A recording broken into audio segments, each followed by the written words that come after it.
Queridos, vamos abrir a palavra do Senhor no livro do profeta Isaías, capítulo 53.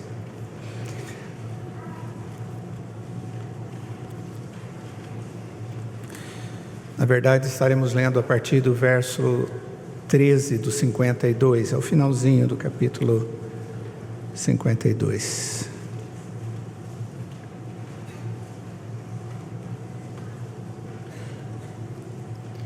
Onde a palavra do Senhor diz assim: Eis que o meu servo procederá com prudência, será exaltado e elevado, e será muito sublime. Como pasmaram muitos à vista dele, pois o seu aspecto estava muito desfigurado, mais do que o de outro qualquer, e a sua aparência mais do que a dos outros filhos dos homens. Assim causará admiração às nações, e os reis fecharão a sua boca por causa dele, porque aquilo que não lhes foi anunciado verão, e aquilo que não ouviram entenderão. Quem creu em nossa pregação, e a quem foi revelado o braço do Senhor?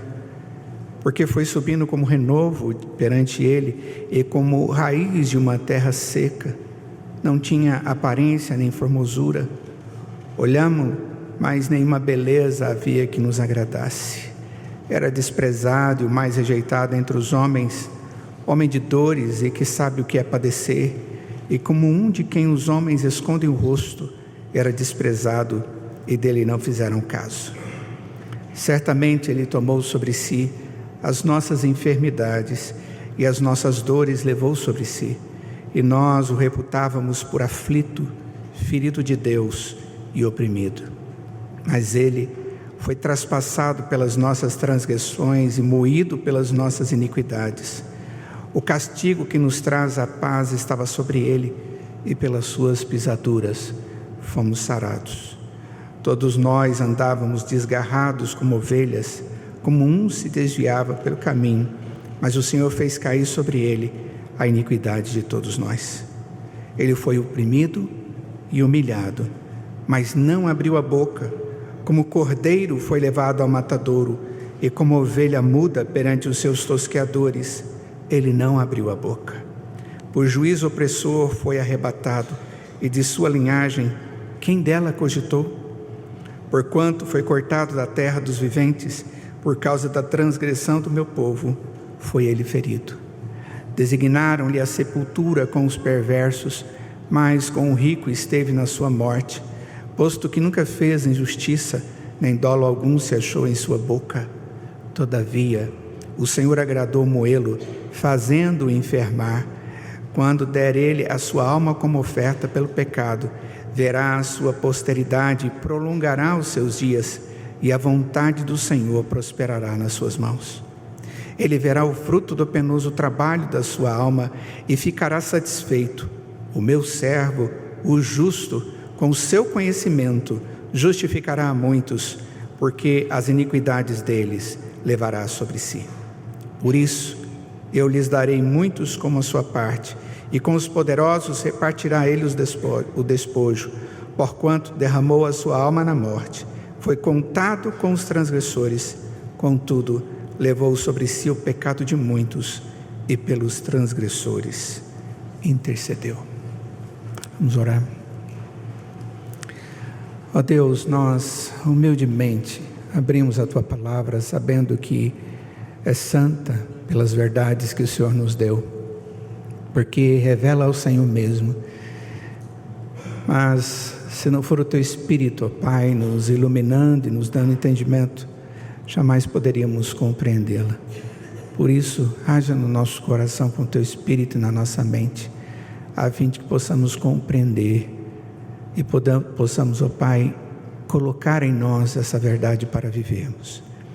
Nós te louvamos pela obra do Teu Filho Jesus, obra dolorosa, complexa, e que muitas vezes, ó Pai, como hoje, a única coisa que podemos fazer é nos prostrar diante do Senhor para agradecê-lo, porque ela foi feita a nosso favor, em Teu Filho Jesus, e é em nome dEle que nós oramos. Amém. A pergunta do Catecismo de Heidelberg, que é um catecismo reformado pergunta 40, faz o seguinte questionamento: por que Cristo teve que percorrer o caminho até a morte? E a resposta é: porque a justiça e a verdade de Deus exigem. Somente a morte do Filho de Deus poderia pagar pelo nosso pecado. Isso, sem sombra de dúvida, é a síntese do ensinamento das Sagradas Escrituras, desde o seu início até o final. Porque quando nós olhamos para a Bíblia e estudamos ela como um todo, nós vemos que o grande objetivo de Deus ao nos revelar a sua palavra é mostrar que, através do seu Filho, Ele trata o nosso pecado e nos conduz à sua intimidade. Através de Jesus, somos perdoados e habilitados a viver com Deus hoje e eternamente. Jesus está no centro e a sua obra é a ênfase. Sem sombra de dúvida, sem Senhor Jesus e a sua obra, nós não estaríamos aqui agora e não poderíamos de forma alguma glorificar a Deus pelo nosso perdão. A morte de Cristo, ela foi expiação e foi absolutamente necessária em consequência da própria vontade de Deus, do próprio decreto de Deus de salvar os homens do pecado. O autor de Hebreus, no capítulo 9, verso 22, diz: com efeito, quase todas as coisas, segundo a lei, se purificam com sangue, e sem derramamento de sangue não há remissão. Deus nos dá o privilégio em Cristo Jesus de podermos experimentar do perdão através do sangue do seu Filho. E isso foi previsto pelo próprio Senhor, através do profeta Isaías aqui, nesse texto, como em outros textos da Escritura, mais ou menos 750 anos antes de Cristo. A pessoa de Cristo, do Deus encarnado, do Messias enviado, já estava sendo pregada com detalhes para nós. E quando agora nós lemos esse texto, nós conseguimos entender com perfeição essa obra preparada minuciosamente por Deus de salvação através do seu Filho. O que nós encontramos nesse texto é Deus nos dando razão para compreendermos a sua graça e vivermos segundo ela. Eu não sei como você tem se preparado para festejar a Páscoa. Ela é uma data específica, ela é contada no nosso calendário e nós nos alegramos porque estamos lembrando da obra de Cristo. Sem sombra de dúvida, não é o dia, mas o que Ele está apontando é Cristo. E aqui nós vemos Ele apresentado. Qual é o Deus que você está adorando hoje? Qual é o Deus e como Ele fez toda a obra por você e por mim, como estava registrado lá atrás em Isaías? Eu e você temos motivação como membros da igreja cristã de nos reunir regularmente, hoje até de maneira especial, para vivermos aquilo que Deus nos dá. Mas nós precisamos saber certamente como isso se dá, como eu me apresento diante de Deus através de Cristo e como isso se torna em bênção na minha vida. Primeiro eu preciso conhecer a Cristo de maneira pessoal, descrita pela Escritura. E a primeira coisa que o texto diz, que esse Deus que morreu em nosso lugar, Ele é um servo do Pai. E Deus chama Ele de meu servo. Observe o verso 13. Eis que o meu servo procederá com prudência, será exaltado e elevado, e será muito sublime. Meu servo procederá com prudência.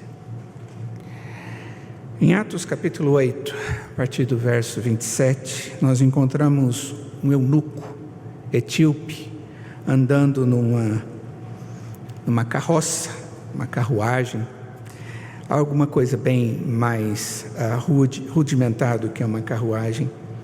E Filipe se ajuntou com ele, e o eunuco perguntou a ele: de quem fala o profeta? Dele ou de outra pessoa. O evangelista Lucas nos fala que Filipe explicou para aquele homem, começando por essa passagem da Escritura, e anunciou-lhe Jesus Cristo, mostrando que aquilo que estava escrito lá atrás era exatamente a respeito de Jesus Cristo, aquele que já tinha feito uma obra salvífica maravilhosa na vida de Filipe. Em toda a história de Israel, ninguém chega perto de cumprir essa profecia além de Jesus. Essa que nós encontramos aqui em Isaías capítulo 53. O próprio Jesus diz a respeito de si mesmo, quando ele se apresenta, ele diz: pois o próprio Filho do Homem não veio para ser servido, mas para servir e dar a sua vida em resgate por muitos. E aqui no texto de Isaías, o Pai chama Jesus de o meu servo que procede com prudência. E o próprio Senhor Jesus diz: eu sou Ele, eu sou aquele que vim para servir. O texto na sua sequência, aí de Isaías, a partir do verso 13, ele vai nos dar uma sequência, nos apresentar como Deus vê Jesus e a sua obra. Jesus, como servo, veio fazer aquilo que o Senhor queria que ele fizesse. Pois é normalmente assim: o Senhor é aquele que dá as regras e o servo é aquele que obedece às regras, em todos os níveis. Aqui é do Pai com o Filho, o Deus Pai e Deus Filho. No verso 13 é dito que esse servo, ele é prudente, ele age com zelo. E essa expressão, ela aponta para uma atitude cheia de critério, de cuidado, pois não admite erros. E é interessante que quando nós encontramos a Escritura falando a respeito do Senhor Jesus, diz que Ele é o único que não cometeu erros, que não cometeu pecados. Foi o único que obedeceu às regras do Pai em todos os seus detalhes. Todas as leis que deveriam ser cumpridas, Ele cumpriu. Ele agiu com prudência, com zelo extremo, para que tudo o que fosse necessário fosse feito, para que através disso pudéssemos ter o sacrifício perfeito de um servo zeloso, de um servo prudente. No verso 13 também é dito que esse Deus, Cristo Jesus, o Deus encarnado, ele seria exaltado, elevado e muito sublime. Em Atos capítulo 2, a partir do verso 32 e o verso 33, o texto diz: a este Jesus Deus ressuscitou, do que todos nós somos testemunhas. E aí vem o verso 33: exaltado, pois, à destra de Deus, tendo recebido do Pai a promessa do Espírito Santo, derramou isto que vedes e ouvis. O texto é uma explicação das coisas que estavam acontecendo ali na igreja de Atos. O Senhor Jesus havia ressuscitado, havia convocado os seus discípulos para um encontro com eles. Ele encontra os seus discípulos, traz para aqueles amados a ordem para que eles possam, através do Espírito, ser testemunha a todos a respeito dele mesmo. Diz o texto que logo depois ele é recebido nos céus. No Evangelho de João, capítulo 14, o Senhor Jesus disse que ele iria, porque ele deveria ir, porque se ele não fosse, o Espírito não viria, porque ele era aquele que batizaria com o próprio Espírito, aquele que enviaria o Espírito para a igreja. E diz o texto que o Espírito veio sobre aquele povo, sobre a igreja, e imediatamente nós vemos a igreja fazendo o seu papel de testemunha, e Pedro faz um sermão, e nesse sermão ele fala exatamente a respeito desse Deus encarnado, que havia sido, sim, crucificado, mas pelo poder de Deus havia ressuscitado. Era o Deus verdadeiro que estava cumprindo todas as suas promessas no seu Filho. E ele diz: e nós somos testemunhas. E mais do que isso, no verso seguinte, ele diz, 33, ele é exaltado. Exaltado, pois à destra de Deus, do lado direito de Deus. tendo recebido do Pai a promessa do Espírito, é aquele que derramou isso que vocês estão vendo. Esse era o fechamento da obra de Cristo. O fechamento era morrer, ressuscitar, estar nos céus e colocar sobre nós aquele que aplica eficazmente a obra de Cristo nos nossos corações, o Espírito Santo. Mas Jesus faz isso como um Deus exaltado, um Deus que de forma triuna trabalha na obra expiatória. Então a primeira afirmação que o texto traz a respeito de Jesus é que ele é um servo. Ele é um servo prudente, zeloso. E o texto diz que Deus, o Pai, o exalta. Segunda coisa, no verso 14, é dito que muitos não o viram com os olhos da fé, mas pasmaram à vista dele. Ficar pasmado diante de alguém ou de alguma coisa é uma reação de espanto bem grande, com uma pitada de incompreensão e até mesmo de uma inércia. Você já ficou pasmo diante de alguma coisa?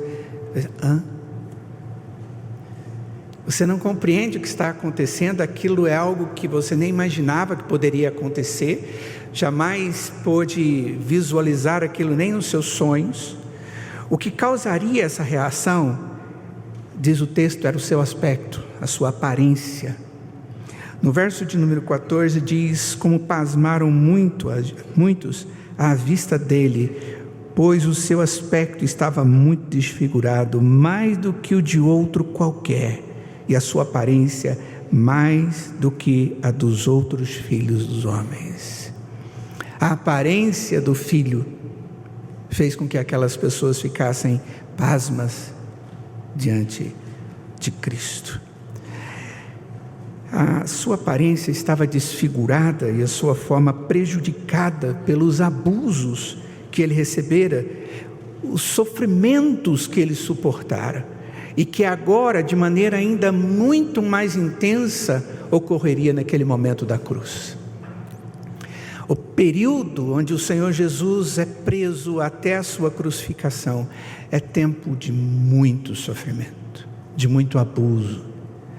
Quando a gente vê aqueles filmes que passam a respeito de Jesus Cristo, da sua morte, da compaixão de Cristo, muitos deles colocam a coisa de uma maneira meio estranha, mas dá-nos uma sensação difícil.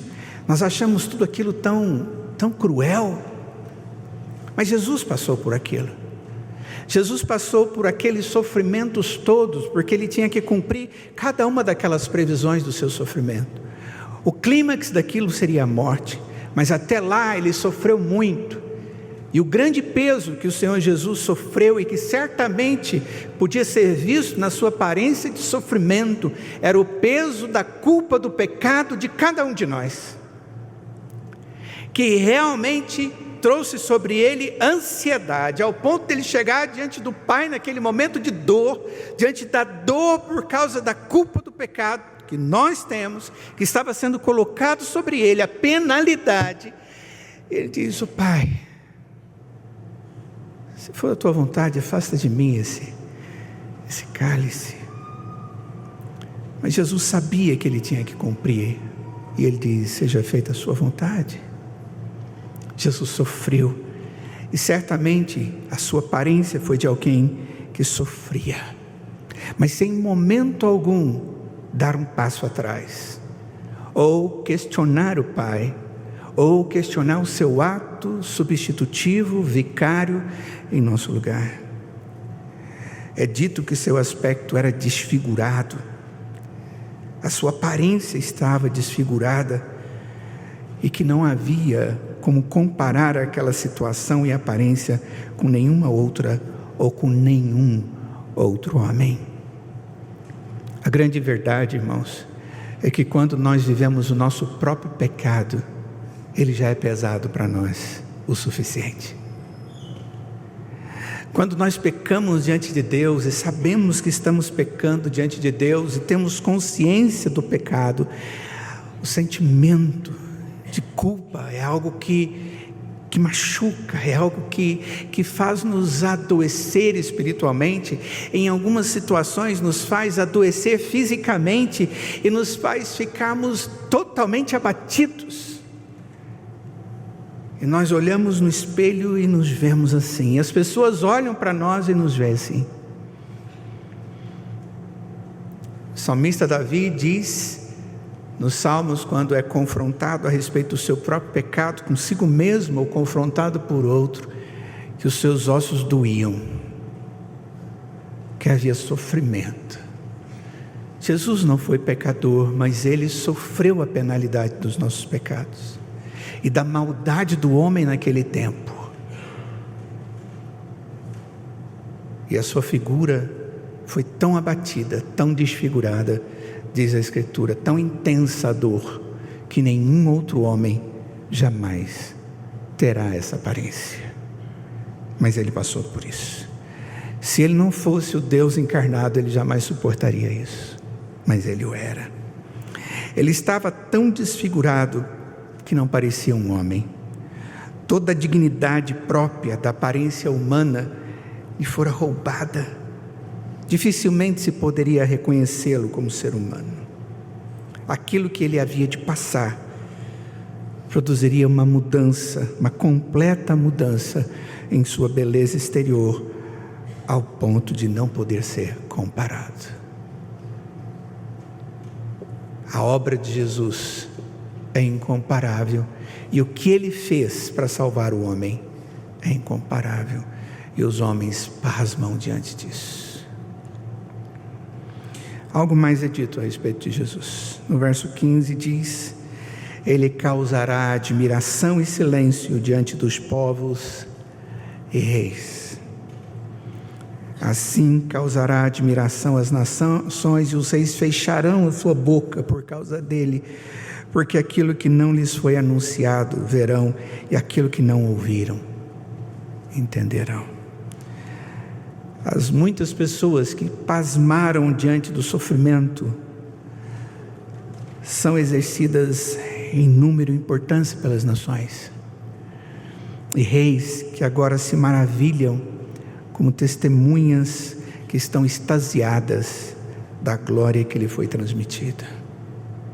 E é sempre assim.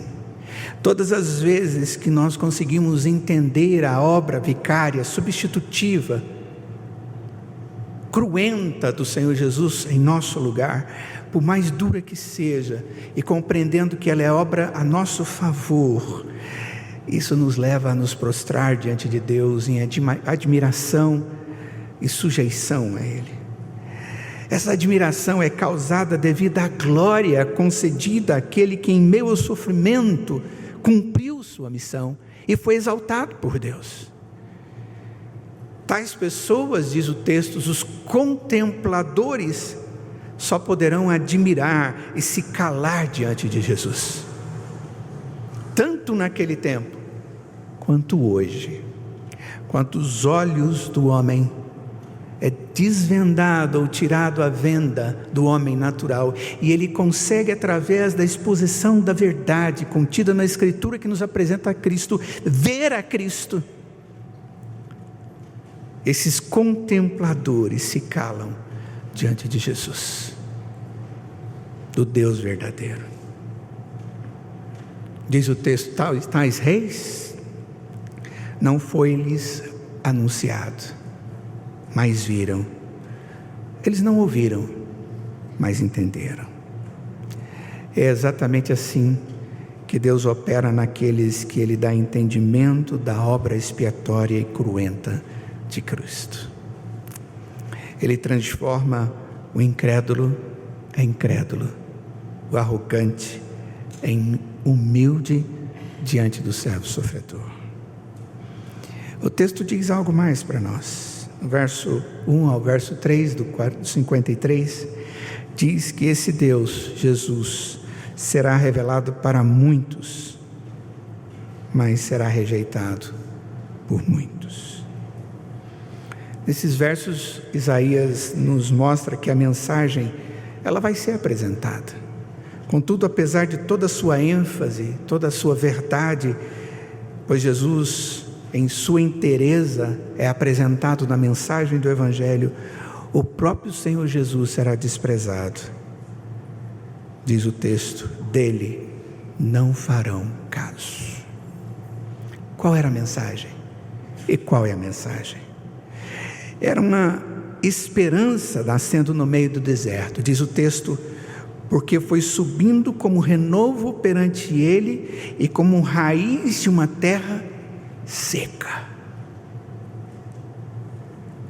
Era fora dos padrões daquele que seria esperado como Messias, porque os judeus esperavam um Messias bem diferente daquele que veio, aquele que haveria de resgatar o domínio dos judeus, aquele que viria ao resgatar esse domínio, esse reinado, eles subjugariam todos os outros, mas o Messias enviado por Deus era o Rei dos céus, eterno sobre todas as coisas, e que mostrou-nos o caminho através da sua própria humilhação e morte em nosso lugar.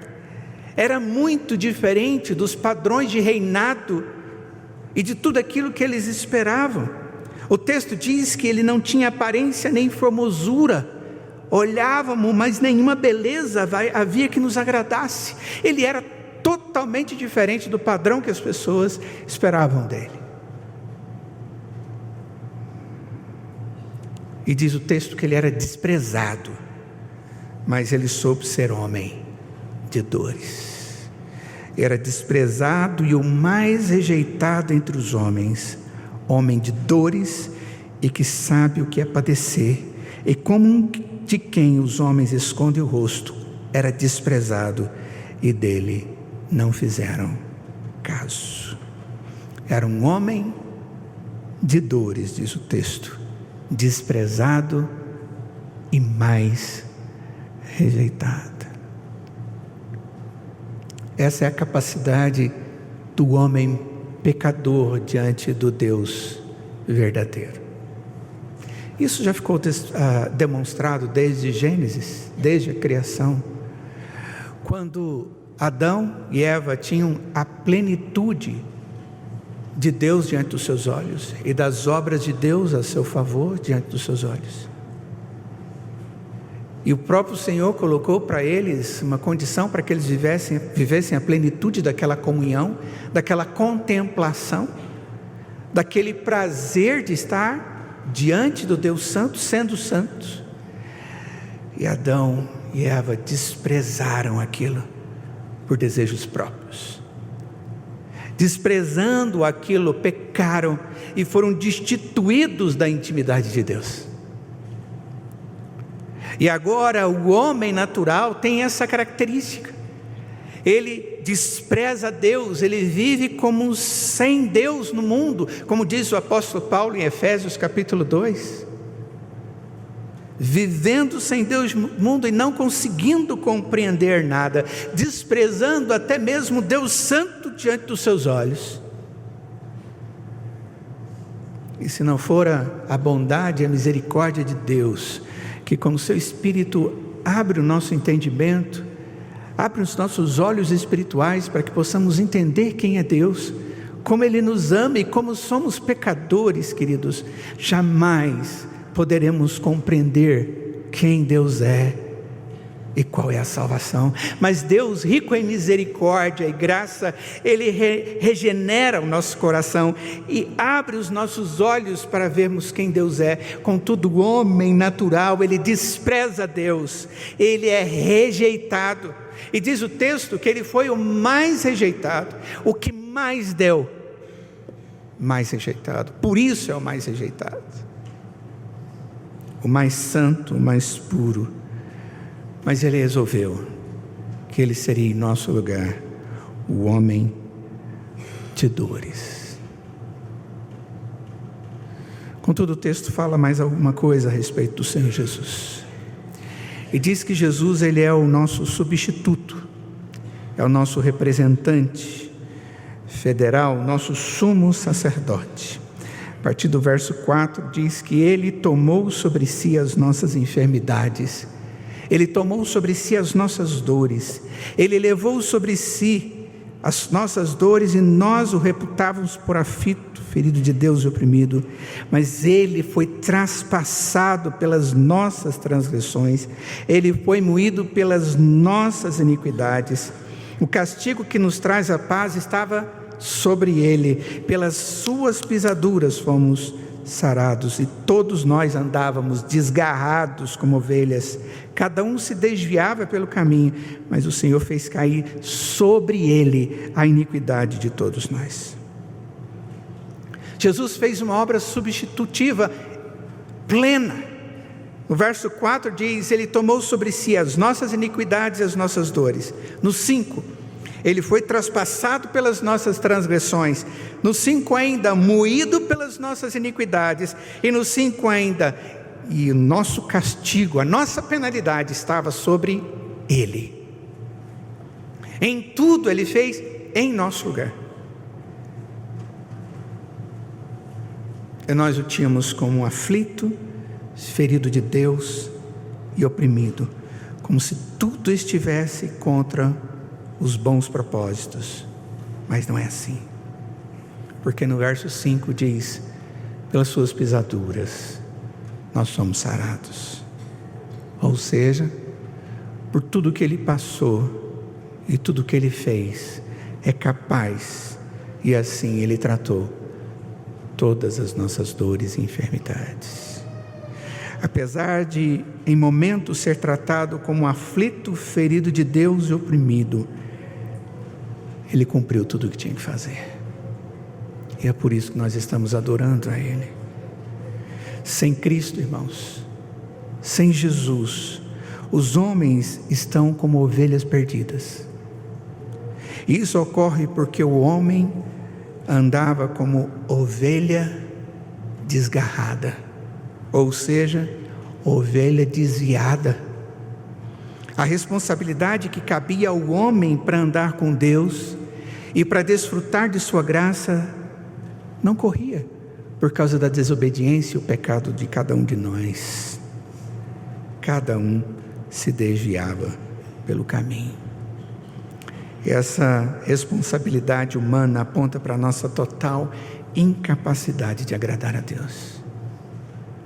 Quando nós nos achegamos hoje aqui para adorar ao Senhor, nós sabemos muito bem que uma obra perfeita foi feita, mas muitas vezes não aquilatamos o quão perfeita e extensa e dura. Porque todos nós viemos para cá hoje como pecadores, e tivemos um tempo de contrição durante o nosso culto, extremamente necessário e indispensável no culto do povo de Deus. Sabe por quê? Porque apesar de sabermos que esse Deus Santo fez essa obra e nos resgatou pelo seu sangue, nós não somos dignos e capazes de não pecarmos a não ser pela graça dele. E estamos aqui mais uma vez necessitados de confessar o pecado. Mas pela graça de Deus, se o fazemos verdadeiramente, ele nos perdoa, por causa dessa obra perfeita. Cristo, o Senhor Pai, resolveu em Cristo o nosso problema. A obra foi de Deus, então a glória é de Deus, somente dele.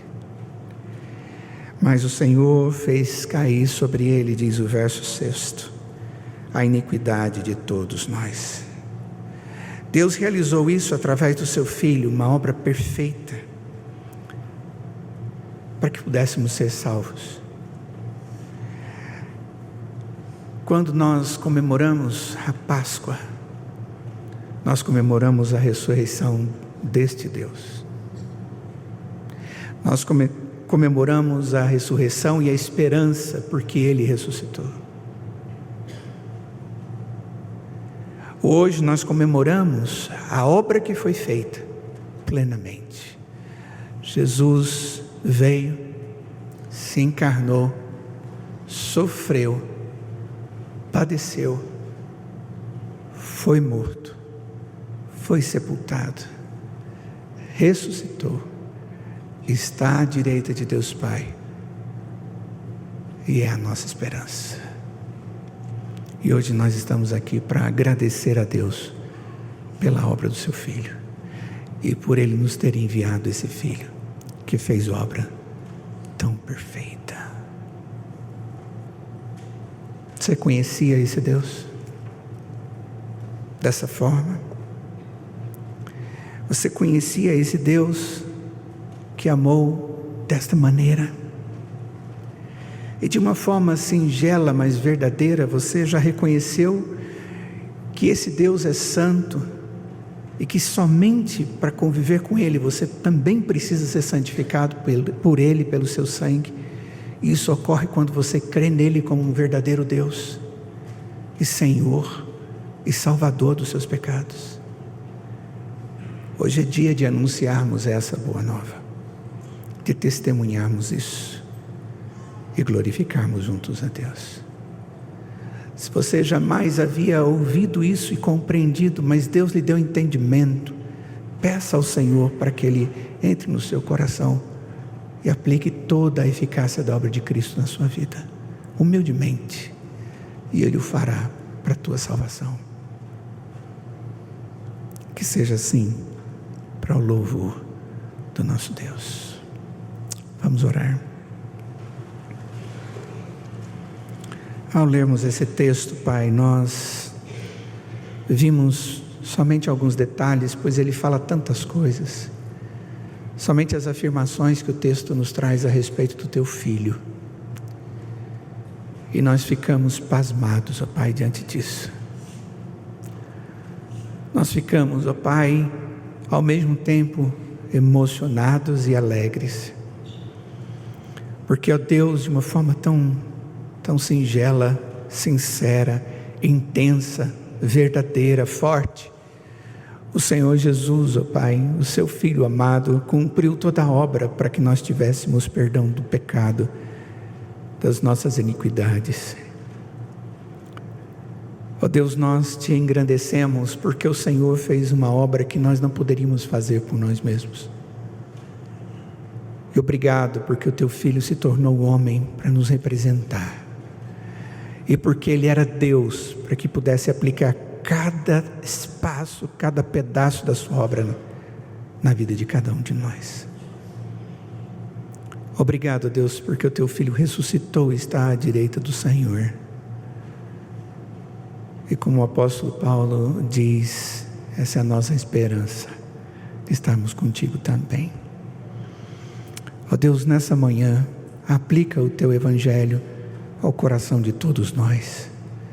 E se há no meio de nós, ó Pai, quem pela primeira vez o Senhor está aplicando o Evangelho de maneira salvadora, que essa pessoa possa compreender tudo aquilo que o Senhor está lhe dando agora em Cristo Jesus, possa se alegrar e testemunhar Jesus como seu Senhor a partir de agora, para a glória do Teu nome. Obrigado pela Tua obra, glorioso Senhor. Em nome de Jesus é que nós oramos, agradecidos. Amém.